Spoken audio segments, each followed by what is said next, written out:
감사합니다. 여러분들 기적을 믿으세요? 기적? 네. 어떤 분들은 기적이라는 것을 정의를 할 때 하나님께서 세상의 역사 속에 개입하신 증거다 이렇게 말하기도 하고요. 어떤 분들은 하나님의 현실 참여다 이렇게 얘기를 합니다. 이제 오늘 말씀에 보면은 두 가지의 기적 사건이 소개가 되거든요. 하나는 8년 동안 중풍병으로 이렇게 앓던 애니아라는 여자가 이제 고침을 받는 이 사건이 있고요.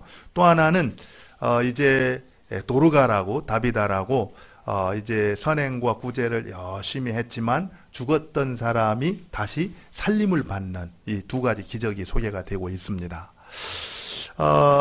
이런 일들을 기적이라고 말하는 것은 보통 그 당시의 의술로는 어찌할 수가 없는 그런 상황에 있었는데 단지 일어나서 내 자리를 정돈하라, 또 일어나라 다비다야 이렇게 말만 했는데도 불구하고 살아났고 회복이 되었기 때문에 우리는 기적이다 이렇게 얘기를 합니다. 근데 이제 우리가 예수님을 믿으면서 이제 우리 마음 가운데 이런 부분에 대해서 우리에게는 그런 소망이 있는가를 한번 살펴보는 게 좋아요. 여러분들 마음 가운데 이런 일들이 지금 이곳에서 내 인생 가운데에도 일어날 수 있다라고 믿는가, 그렇지 않는가? 그렇지 않다라고 그러면 왜 그렇지 않은가? 그렇다라고 그러면 왜 그런가를 한번 생각해 볼 수가 있어야 됩니다. 아까 여러분들 기적을 믿습니까? 그러니까 어떻게 했습니까? 믿는다 그랬죠, 그죠? 그러면 지금 이곳에서 여러분에게 이 일이 일어날 수 있다라고 믿으세요?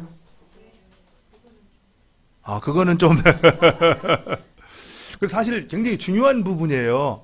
우리가 머릿속으로 그냥 뭐 믿지 이렇게 하는 거하고 실제 매일매일 살아가는 내 삶 가운데 이와 같은 일이 구체적으로 일어날 수 있다 이렇게 믿고 살아가는 것은 또 다른 문제라는 겁니다.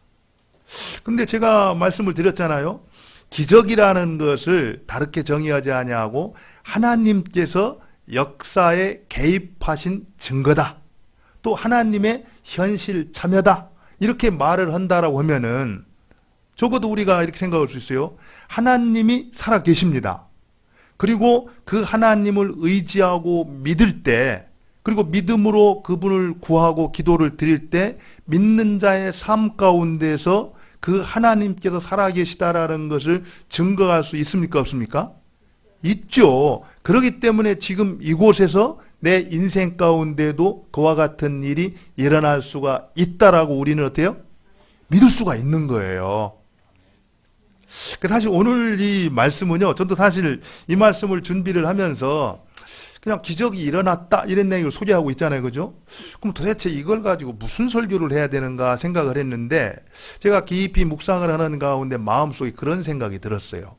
지금 우리가 살아가면서 무기력한 신앙, 어떻게 보면은 생명력 없는 신앙생활의 이 문제가 무엇인가, 또 거기에 대한 해답은 또 무엇인가를 생각할 때 저는 오늘 말씀에 그 비밀이 있다고 생각을 합니다. 우리가 정말 하나님을 믿는다라고 말하면서도 하나님이 살아계시다라고 말하고 그 하나님이 나의 주인님이라고 말을 하면서도 실제로 살아갈 때는 그 하나님을 믿는 믿음으로 살지 아니하고 뭐에 따라 살아가고 있습니까? 내 경험과 내 지식과 내 힘에 따라서 살아가고 있잖아요. 이런 부분들을 한번 돌아보는 가운데 정말 내가 믿는 하나님이 어떤 분인가, 그리고 그 하나님이 지금 나와 어떤 관계 속에 있는가, 그리고 내가 그 하나님을 의지할 때 지금 이곳에서 어떤 역사가 이루어질 수가 있는가, 이런 것들을 한번 잔잔히 정리를 한다면은 이 시간 또 하나님께서 우리에게 주시는 귀한 은혜가 있으리라고 믿습니다. 제가 이제 사도행전 말씀을 나누면서 늘 말씀을 드릴 때 주소, 위치 파악이 중요하다고 그랬죠? 사실 지금 우리가 사도행전 9장 말미를 가고 있는데 이게 지금 사도행전 전체 내용 가운데 어디를 지나고 있는가? 그래서 항상 사도행전은 1장 8절 말씀이 시금석이에요. 1장 8절이 뭡니까? 오직 성령이 너희에게 임하시면 너희가 권능을 받고 예루살렘과 온 유대와 사마리아와 땅끝까지 내 증인이 되리라. 공간적으로는 예루살렘에서 시작된 복음이 점점 온 유대와 사마리아를 거쳐 땅 끝으로 확산돼 가고 있잖아요. 그죠? 근데 오늘 본문은 어떤 상황이냐면은 이제 온 유대와 사마리아를 거쳐서 땅 끝을 향해 나아가고 있는 단계입니다. 또 이제 우리가 사도행전을 인물별로 이렇게 그 이해를 하면은 두 가지로 볼 수 있잖아요. 이제 1장부터 12장까지는 누가 사역의 중심입니까? 베드로가 이제 사역의 중심이에요. 그리고 13장부터 28장까지는 바울이 이제 이 사역의 중심인데, 근데 1장부터 12장 사이에 중심이 되어서는 안 될 사람이 지난주 우리가 살펴봤을 때 9장에서는 누가 등장을 했습니까? 바울의 회심 사건이 등장을 했잖아요. 그랬는데 바로 이제 제자리로 돌아온 겁니다. 오늘 말씀은 사실은 8장 25절에 이어지는 내용입니다. 그 사이에 사울의 회심 사건이 첨가가 되었다, 이렇게 볼 수가 있어요. 근데 바로 8장 25절에 보면은 이제 사마리아 사람도 예수를 믿고 구원받고 성령 받았다라는 그 일이 이루어지면서 예루살렘 교회 사도들이 어떻게 합니까? 이방인 가운데에도 구원받는 역사가 있다라는 것을 인정을 해줘요. 그러면서 이제 이방 선교의 문이 열리게 되는데, 그때 요한과 베드로가 내려와서 검증을 한 다음에 바로 예루살렘으로 올라가지 아니하고 두루 다니면서 복음을 전했다고 그랬거든요. 바로 그 내용에 이어지는 내용이 오늘 본문 32절입니다. 우리 32절을 같이 한번 볼까요? 32절을 같이 한번 읽겠습니다. 시작. 예, 같이 한번 읽죠. 시작.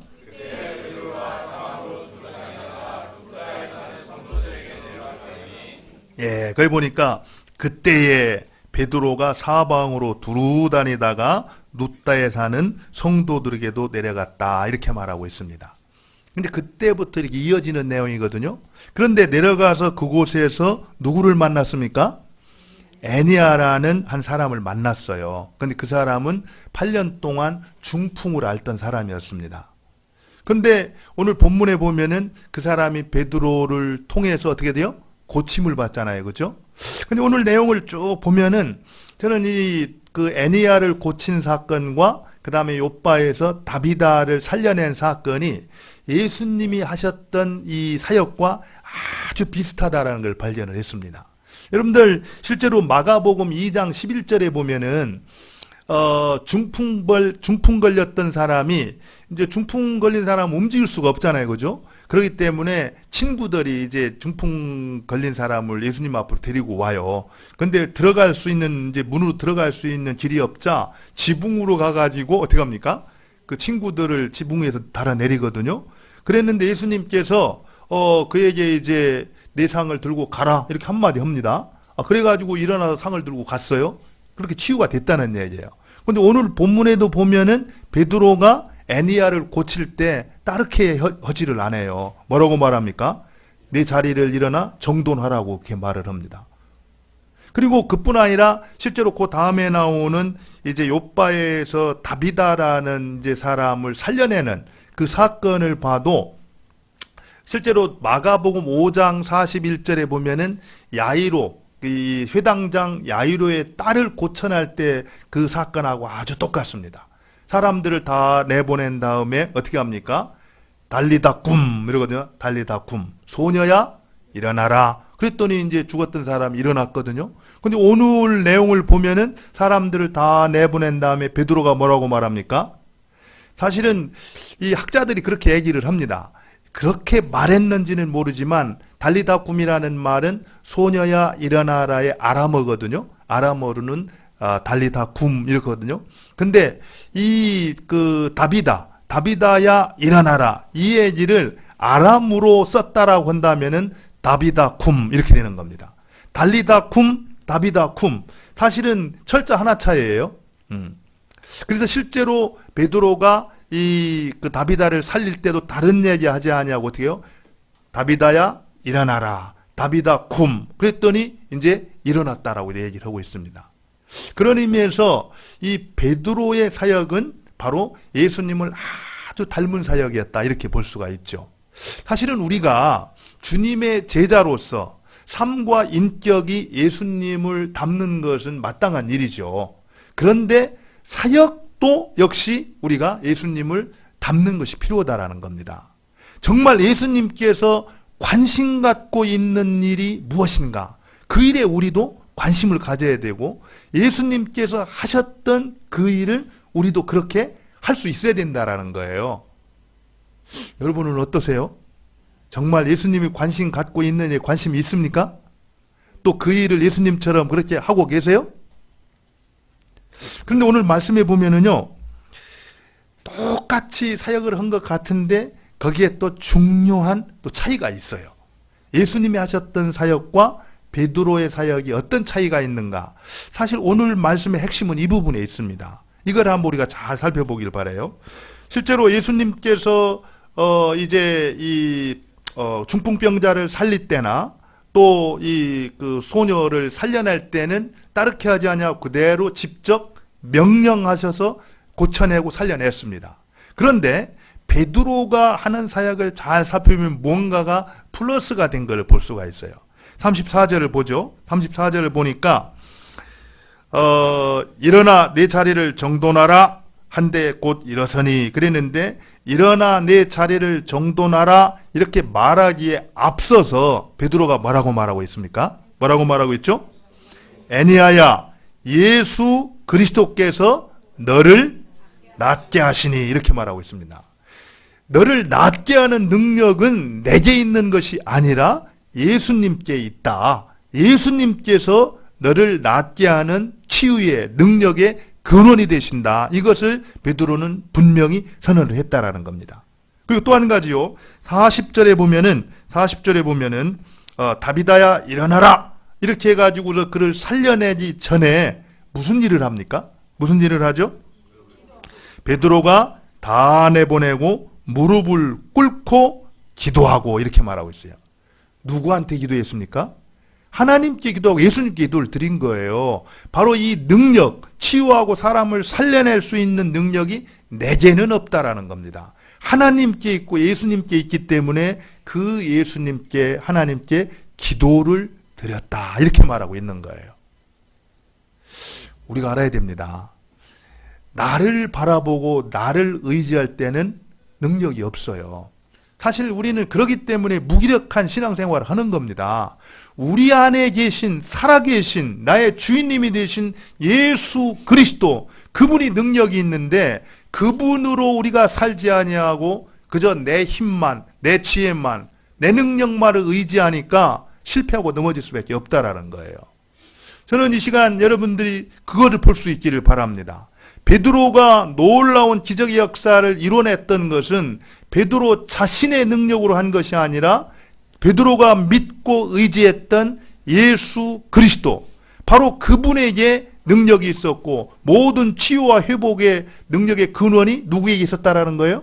그 예수님께 있었다라는 겁니다. 베드로는 그것을 정확하게 알고 있었고 그것을 믿고 그대로 순종을 했다라는 거예요.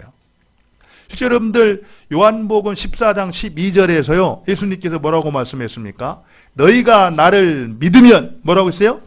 지금 내가 하는 그 일을 할 수 있고 그보다 더 큰 일도 할 수 있다 이렇게 말씀을 하셨어요. 물론 이제 그보다 더 큰 일을 한다라는 것이 무슨 그 질에 있어서 크다 이런 것보다는 예수님은 예루살렘과 갈릴리와 유대 지역에서 활동을 하셨잖아요. 그러나 이제 사도들은 땅끝까지 더 멀리까지 그 일들을 해낼 수가 있다 이렇게 말씀하고 있는 겁니다. 그것을 베드로는 어땠어요? 들었고 알았고 믿었고 그대로 어떻게 했다는 겁니까? 순종했다라는 거예요. 그랬더니 어떻게 했습니까? 8년 동안 중풍병 앓던 애니아가 고침을 받는 역사가 일어나고요. 죽었던 다비다가 살아나는 역사가 이루어졌다라는 거예요. 여러분들이 지금 사실은 기적이라는 것은 죽었던 사람이 살아나는 것, 또 질병에 걸렸던 사람이 고침받는 것만 기적이 아니에요. 지금 우리 마음 가운데 관계로 인해서 힘들어하고 있는 분들이 있다라고 한다면은 그 관계, 아무리 애를 써도 풀리지 않고 해결되지 않는 그 관계가 주님의 이름으로 회복이 되어질 때 그건 역사가 일어나 기적이 일어나는 겁니다. 또 마음과 정신이 힘들어가지고 어려울 때 정말 예수 그리스도가 나를 치유할 수 있다는 믿음을 가지고 그 하나님께 기도를 드렸을 때 그 하나님께 고쳐주신다라는 그런 기적이 지금도 얼마든지 일어날 수 있다라는 얘기예요. 또 우리가 계속 여러분들 고민이 많죠? 우리 자녀들이 조금 이걸 좀 덜 했으면 좋겠다. 뭐 이런 생각도 있고, 사실 요즘에 어떻게 보면 생활 태도가 상당 부분에서 중독 형상을 갖고 있는 일들이 많습니다. 우리가 대부분이요, 믿는 사람 가운데에도 그런 사람이 꽤 있어요. 신앙의 중독, 여러분들 아세요? 신앙의 중독. 신앙 중독 가운데 순종 중독이라는 게 있어요. 순종 중독. 순종하는 게 편해. 그게 잘된 일인지 잘못된 일인지는 잘 몰라. 그렇지만 그래도 순종하면은 하나님께서 인정해 주시겠지. 그래서 그저 열심히 순종하려고 하는. 물론 순종이 좋은 겁니다. 순종이 필요한 거죠. 그러나 내가 왜 순종해야 되는지, 그것이 옳은 일이고 마땅히 해야 되기 때문에 하는 순종과 그냥 내가 편하기 위해서 불순종하면은 복잡하고 막 힘들고 그러니까 그냥 한다라고 그러면은 그런 부분들에 대해서 우리가 한번 생각해 볼 필요가 있다라는 겁니다. 근데 이런 것들, 정말 고쳐지지 않는 어떤 고질적인 생활 습관, 태도, 이런 것들로부터 우리가 자유하고 바뀔 수가 있다라고 한다면 그것도 내 인생 가운데 일어날 수 있는 하나의 기적이 될 수가 있다라는 거예요. 저는 우리 식구들 모두가 매일매일 생활 가운데에서 이렇게 하나님께서 주시는 이 기적을 경험하며 살아갈 수 있기를 바랍니다. 그러기 위해서는 그 기적을 일으킬 수 있는 능력이 내게 있는 것이 아니라 누구에게 있다라는 거예요? 우리를 위해서 죽으시고 3일 만에 다시 살아나신, 부활하신 예수 그리스도, 그분에게 우리의 능력이 있다라는 겁니다. 예수님께서 뭐라고 말씀하셨습니까? 하늘과 땅의 모든 권세를 내게 주셨으니, 그러면서 우리한테 너희는 가서 모든 족속으로 제자를 삼아라. 그런 다음에 중요한 약속을 하셨어요. 내가 세상 끝날까지 항상 너희와 함께 있으리라. 지금 그분이 거짓말쟁이가 아니라고 한다면 이곳에도 우리와 함께 하시는 것을 우리가 믿어야 됩니다. 그리고 그분이 살아계시고 그분이 나와 함께 하신다라고 그러면은 내 인생 가운데서 문제가 일어났을 때 그 문제를 그분께 아뢰지 못할 이유가 없다라는 거예요. 그분한테 정직하게 아뢰고 지금 이곳에서 내가 하나님의 기적을 경험하기를 원합니다. 나를 변화시켜 주십시오. 이렇게 정직하게 구할 때 그 하나님께서 우리의 기도를 들으시고 우리를 새롭게 변화시켜 줄 수가 있다라는 겁니다. 그 사실을 우리가 믿고 그 믿음을 행사했을 때 기적은 일어나는 거예요. 그리고 그런 기적이 일어났을 때 우리의 주위에 있는 사람들이 이제 변화를 경험할 수가 있고 우리의 말에 우리가 증거하는 예수 그리스도에 대해서 귀를 기울이게 된다라는 겁니다. 사실 저는 요즘 좀 고민이 있습니다. 여기 이제 신촌숲 아이파크 이쪽에 이제 이렇게 입주를 이제 많은 분들이 하셔서 어떻게든 그분들한테 이렇게 복음을 전해야 되겠다 생각을 하면서 이제 우리가 교회 안내지도 만들고 또 이렇게 전달하기도 하잖아요. 그런데 그런 이제 고민이 있어요. 이렇게 이런 방법밖에 없을까? 좀 우리가 예수님을 소개하고 전하는 방식이 더 좋은 방법은 없을까? 사실은 이제 예수님을 믿다가 이렇게 떠났던 분들, 또 정말 하나님을 신실하게 이렇게 잘 섬기면서 섬길 교회를 찾지 못해서 방황하는 사람들, 어떤 그런 분들에게 정말 교회가 잘 소개가 되어지고 와서 함께 열심으로 이렇게 하나님을 예배하고 하나님을 알아가고 주님이 기뻐하시는 인생을 살아갈 수 있다라는 것은 사실은 귀한 일입니다. 그런데 이제 그 일을 하다 보니까 그런 이제 뜻을 이루는 방식에 있어서 이제 어떻게 얼마 전에는 그런 분이 오셨어요.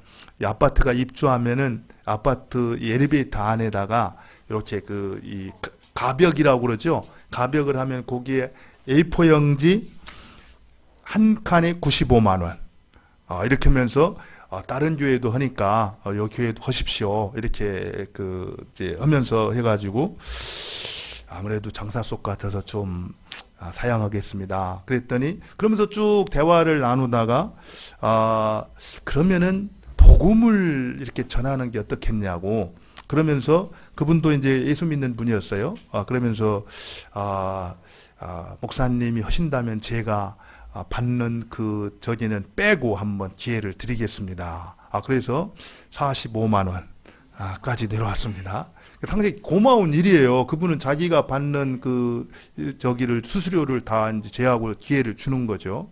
그래서 제가 그거를 놓고 조금 흔들렸어요. 그래도 이렇게 한번 해볼까. 그런데 가만히 기도하는 가운데 물론 그렇게 하는 것이 꼭 나쁜 것만은 아니라고 생각이 듭니다. 좀 잘 알려서 또 교회를 필요로 찾고 있는 분들이 와서 예배를 드릴 수 있는 필요하죠. 그러나 그래도 뭔가 이렇게 마음에 내키지 않는 부분이 있어서 이제 감사하지만 사양을 하겠습니다. 이렇게 사양을 했는데 제가 그러면서 한번 생각이 들었어요. 오늘 말씀을 보면서 그런 생각이 들었습니다. 오늘 말씀에 보면은 애니아가 8년 된 중풍병 걸렸던 애니아가 고침을 받았을 때 그 소문이 루따에 퍼지면서 어떻게 했습니까?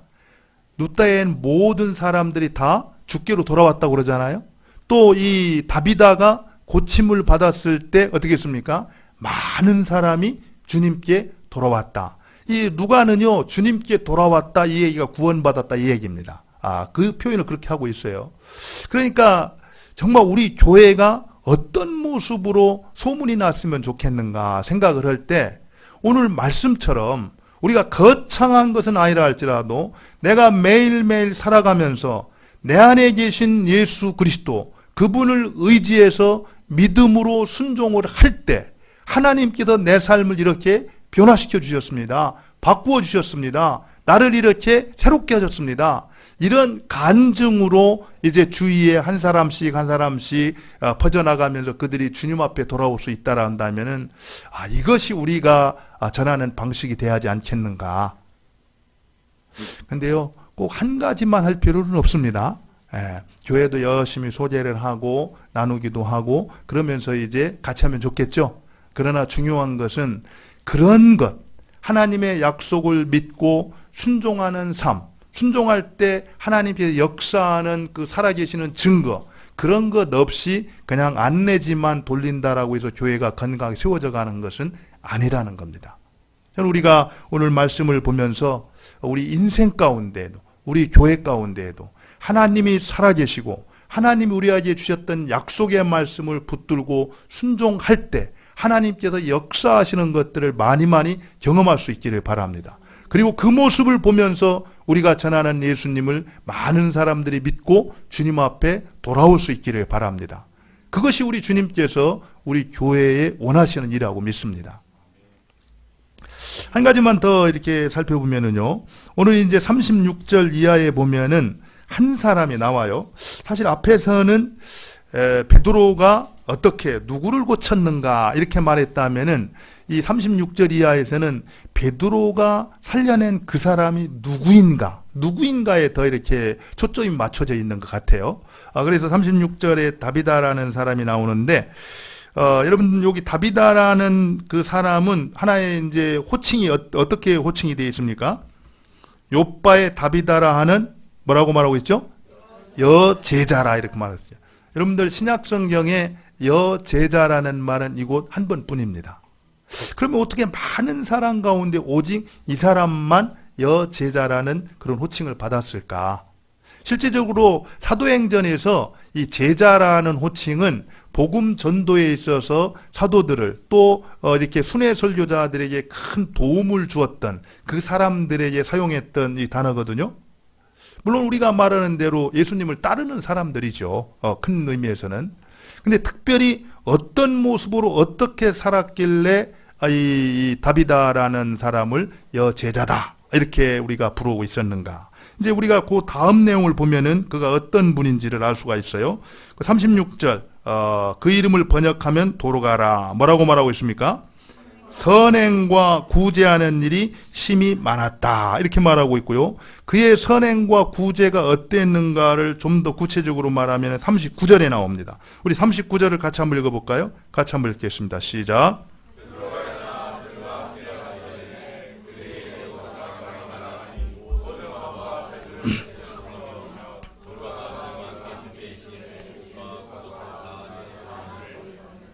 예, 거기 보면은 어, 모든 과부가 베드로 곁에 서서 뭐라고 했습니까? 울며 도르가가 그들과 함께 있을 때 지은 속옷과 겉옷을 다 내보였다. 이렇게 말하고 있어요.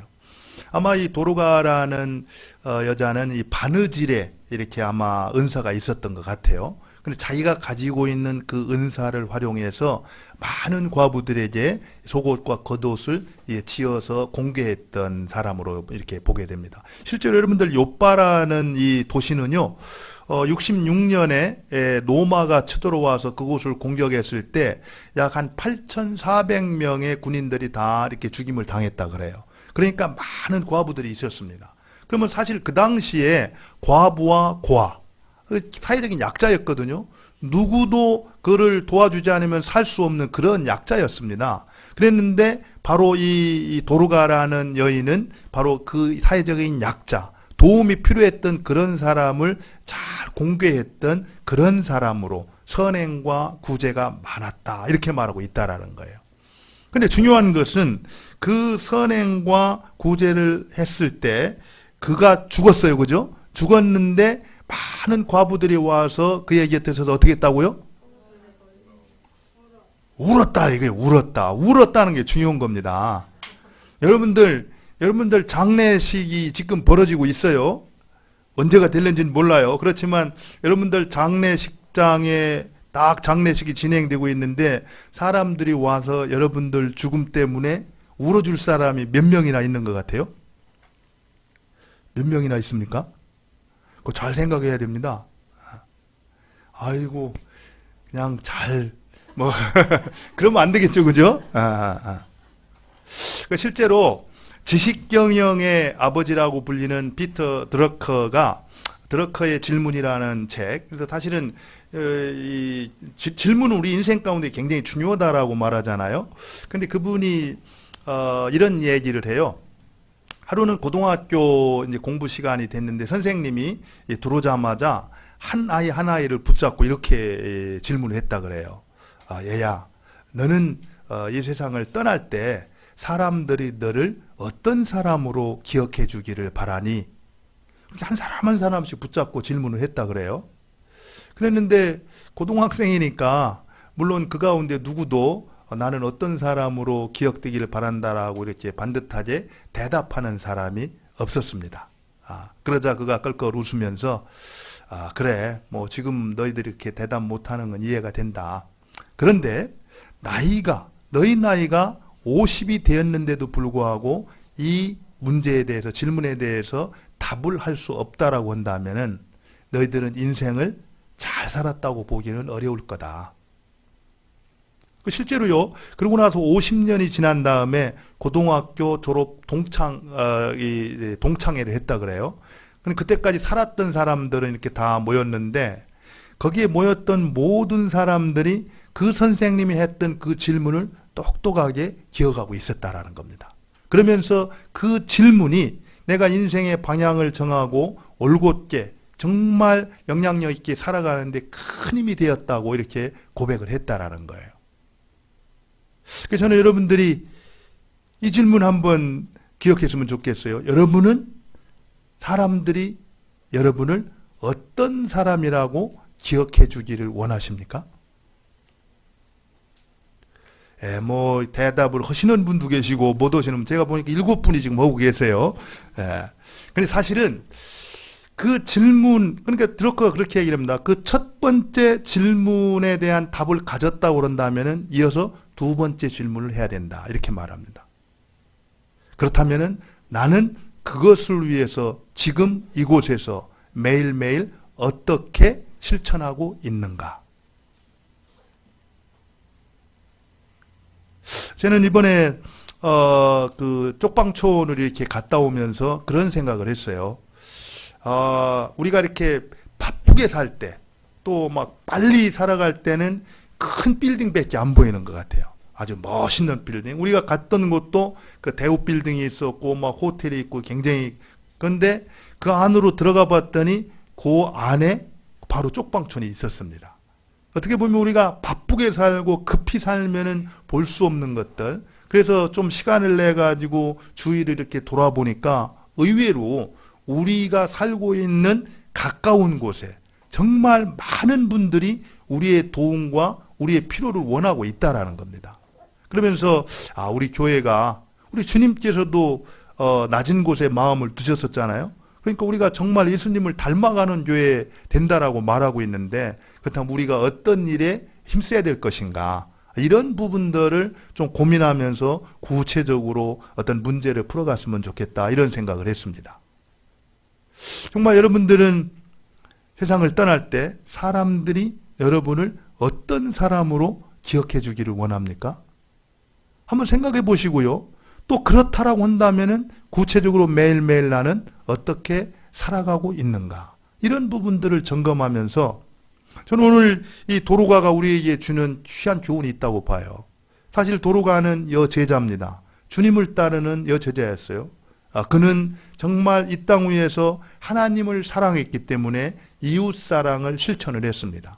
이 도로가의 선행이 단순한 인간적인 어떤 열심이 아니라 그가 하나님을 경외했기 때문에, 그 하나님을 사랑하기 때문에 그 하나님 사랑이 이웃사랑이라는 모습으로 이와 같이 표현될 수 있었다라는 거예요. 그리고 마지막 그가 죽었을 때 많은 사람들이 와서 그 도로가의 죽음을 슬퍼하면서 안타까워했다라는 겁니다. 추석날 조금 무거운 제가 설교로 해서 좀 죄송하긴 한데, 우리가 한번 이런 부분들을 오늘 말씀을 근거로 한번 돌아봤으면 좋겠어요. 그러면서 정말 앞으로 내가 산다라고 하면은 무엇을 위해서 살아야 될 것인가, 또 그러한 삶을 실행하기 위해서 나는 한날 한날 어떻게 살아야 될 것인가, 이런 부분들을 한번 생각해보고 답을 찾는다라고 한다면은 이전에 우리가 살았던 인생과 이후에 우리의 인생은 분명히 차이가 있을 것입니다. 그러한 삶으로 하나님을 존귀케 하는 저와 여러분 될 수 있기를 바랍니다. 우리 같이 한번 기도하겠습니다. 이 시간 한번 기도할 때 그렇게 기도했습니다.